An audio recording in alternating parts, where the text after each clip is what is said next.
I was married to him for 37 years. It was a good marriage. He was a good man. He looked after me. He looked after the children. He worked hard. He gave us everything he could until he became ill.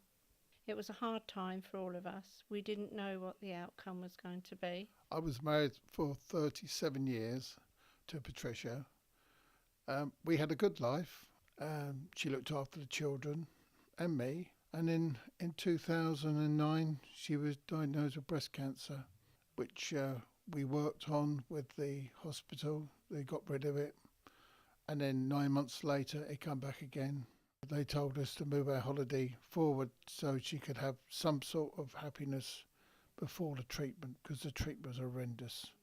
After the treatment finished, she just went down again. And then this time, there was no coming back. And it took her in September 2012. With Peter and his leukemia, he was on a trial to see if it could eradicate the illness. But unfortunately, he was given blood that came from America at the time, which was contaminated. We didn't know this, but 6 years later, he was diagnosed with hepatitis C. And yet again, he had to go through another trial and have all the treatment to try and eradicate it. It was a bad time for everybody, but we got through it.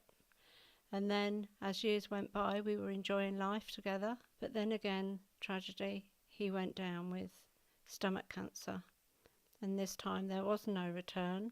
I nursed him at home, as he wanted, and he lived for 6 months, and he died with me at home at 8:02 on January the 19th. And after him, I never wanted to marry again. I was going into the same routine, doing the same things that I did before. And one of my sons, when he came up to see me, said to me that he felt that I needed to talk to people the same as me that had lost somebody. So my granddaughter decided it would be a good idea to go on a website. I was a bit reluctant, I'll be honest. I thought at my age it's not something that we would do, but I did.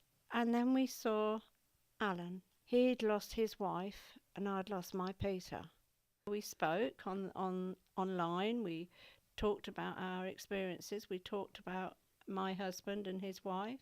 A couple of weeks later, Alan asked if he could take me out, didn't you? Yes, I did. And he took me out on a date.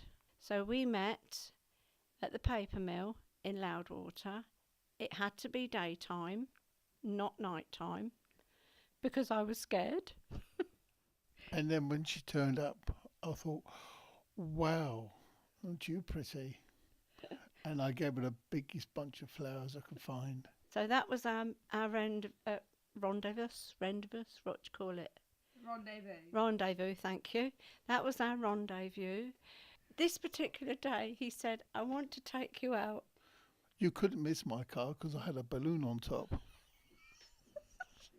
So this particular day, he said, I'm going to take you for a picnic. So where did he take me? Go and tell him. We ended up in a graveyard on the River Thames, but it was peaceful and it was lovely. And some kind person come along and took our photograph. Yeah. And it's there on the table still. Yes, it's over there. Yeah. As time went by, I grew to love him, and I love him dearly now. We've had a wonderful time together. I laugh every day.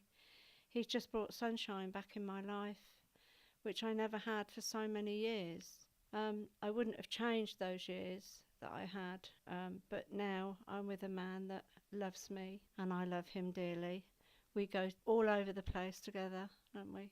Yeah, we do. We do. Well, I love the holidays abroad together, hand in hand, on the beach, round by the pool. And I'm your little coffee boy. She's my angel, and I love her so much. We decided we would get married the following year. We've had such a sad times together when we were with our husband and wife, but now this is our time, and we are happy. And I love you, and I love you so much because you're my world. Thank you, and you're my world too. Thank you, Alan.